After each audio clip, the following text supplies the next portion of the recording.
Assalamualaikum warahmatullahi wabarakatuh. Perkenalkan, nama saya Altasya Nurma Esa dengan NIM 19921142104. Adapun judul proposal penelitian saya yaitu pengaruh profitabilitas terhadap struktur modal pada perusahaan telekomunikasi yang terdaftar di Bursa Efek Indonesia. Adapun latar belakang penelitian saya yaitu perusahaan telekomunikasi di Indonesia pada periode tahun 1984 sampai dengan 1996 mengalami berbagai kondisi ekonomi yang sangat berpengaruh terhadap kinerja dan struktur modal perusahaan. Pada tahun 1997 sampai dengan 1999, telekomunikasi di Indonesia ini mengalami guncangan hebat akibat krisis ekonomi dan krisis moneter. Setelah mengalami beberapa guncangan, akhirnya dari tahun ke tahun perusahaan-perusahaan telekomunikasi bangkit dari keterpurukan dan menciptakan produk-produk baru. Dengan menciptakan produk yang baru, jumlah pengguna layanan seluler di Indonesia mulai mengalami ledakan. Bisa dilihat pada tabel tersebut, struktur modal pada perusahaan telekomunikasi pada 6 tahun terakhir adanya peningkatan dan penurunan nilai DEF di perusahaan-perusahaan telekomunikasi. Perusahaan yang masih stabil yaitu PT Telkom Indonesia Persero atau TBK selalu naik dalam 3 tahun terakhir. Adapun rumusan masalah dalam penelitian saya yaitu apakah profitabilitas berpengaruh signifikan terhadap struktur modal pada perusahaan telekomunikasi yang terdaftar di Bursa Efek Indonesia. Selanjutnya, tujuan penelitian yaitu untuk mengetahui pengaruh profitabilitas terhadap struktur modal pada perusahaan telekomunikasi yang terdaftar di Bursa Efek Indonesia. Dan manfaat penelitian saya yaitu manfaat praktis dapat memberikan gambaran serta informasi kepada perusahaan telekomunikasi untuk masalah pengelolaan profitabilitas terhadap struktur modal perusahaan. Adapun manfaat teoritisnya yaitu diharapkan dapat memberikan manfaat bagi pengembangan ilmu penelitian dalam bidang manajemen keuangan yang berkaitan dengan profitabilitas dan struktur modal.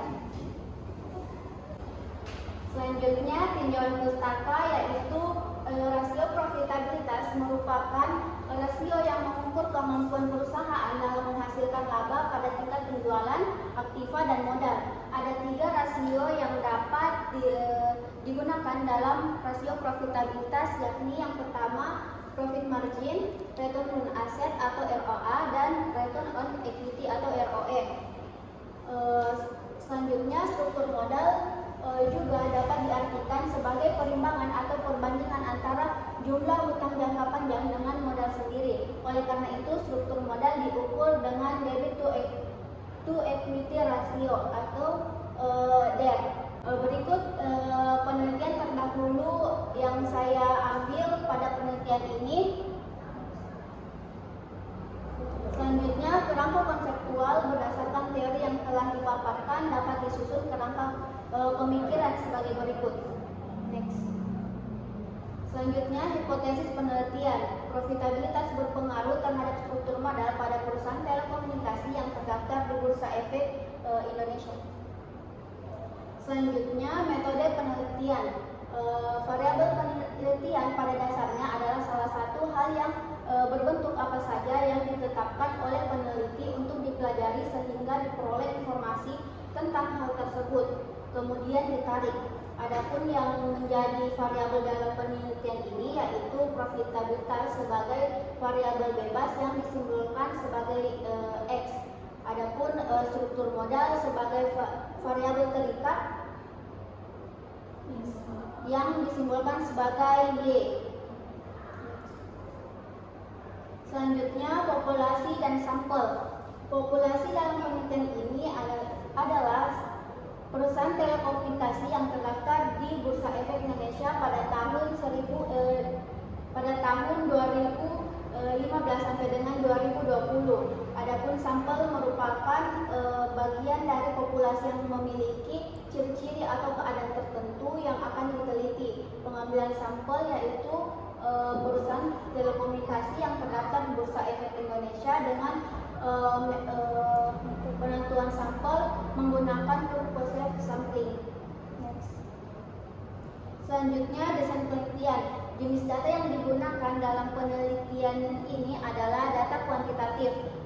Sumber data yang digunakan dalam penelitian ini adalah data sekunder. Data sekunder adalah sumber data penelitian yang diperoleh peneliti secara tidak langsung melalui media perantara, diperoleh dan dicatat pihak lain.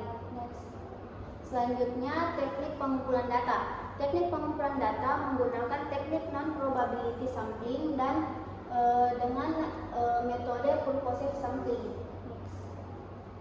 Selanjutnya, teknik analisis data. Adapun teknik analisis datanya yaitu analisis regresi linear berganda dan uji hipotesis. Bisa dilihat daftar pustaka yang saya ambil dari penelitian ini. Sekian dari saya. Assalamualaikum warahmatullahi wabarakatuh.